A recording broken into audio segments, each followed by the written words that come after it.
Guys মুৰজন্তি ব্লগলৈ আপোনালোকক স্বাগতম জনাইছোঁ। এই গছজোপা দেখিছে, এইজোপা যে গুটি গুটি আছে মাজত, আৰু যে সেই বগা বগাখিনি দেখিছে যে এইখিনি কি গছ হয় সেইটো কমেণ্ট কৰি জনাবচোন। মই আজি ক'ব লগাইছোঁ এই যে গুটি গুটি যে আছে, যিটো গুটি গুটি যে আছে পাতটো, সেইটো মই ক'ব লগাইছোঁ ইয়াৰ বিষয়ে। আপোনালোকে ভিডিঅ'টো শেষলৈকে চাব।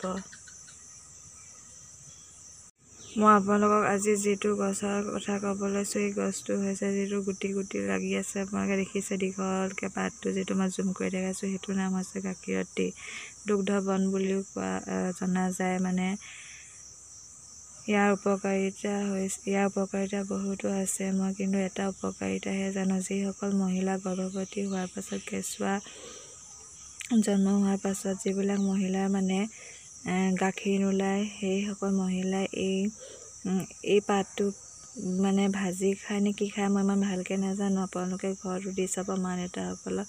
এই পাতটো খালে বোলে গাখীৰ ওলায় বুলি কৈছে। যিসকল গৰ্ভৱতী মানে কেঁচুৱা জন্ম হোৱাৰ পিছত মানে গাখীৰ নোলালে, সেইসকল মহিলাই এই পাতটো খালে মানে গাখীৰ ওলায় বুলি কৈছে। সেইকাৰণে এই গছজোপাৰ নাম মানে গাখীৰতী বুলি দিছে, নাইবা দুগ্ধবন বুলিও কোৱা হয় এই গছজোপা।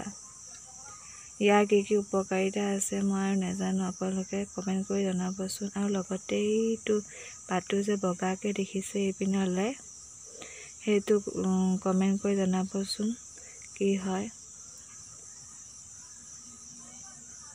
আপোনালোকৰ যদি গাখীৰতী নাইবা দুগ্ধবনৰ ওপৰত যদি কিবা আপোনালোকে জানে মোক কমেণ্ট কৰি জনাবচোন। আৰু আপোনালোকক কেনেকুৱা ভিডিঅ' লাগে কমেণ্ট কৰি জনাব। মই যিমানখিনি জানো আপোনালোকক সিমানখিনিয়ে ক'লোঁ, আৰু আজিলৈ ভিডিঅ'টো ইমানতে সমাপ্ত কৰিছোঁ। ভাল পালে লাইক, কমেণ্ট, শ্বেয়াৰ কৰি দিব।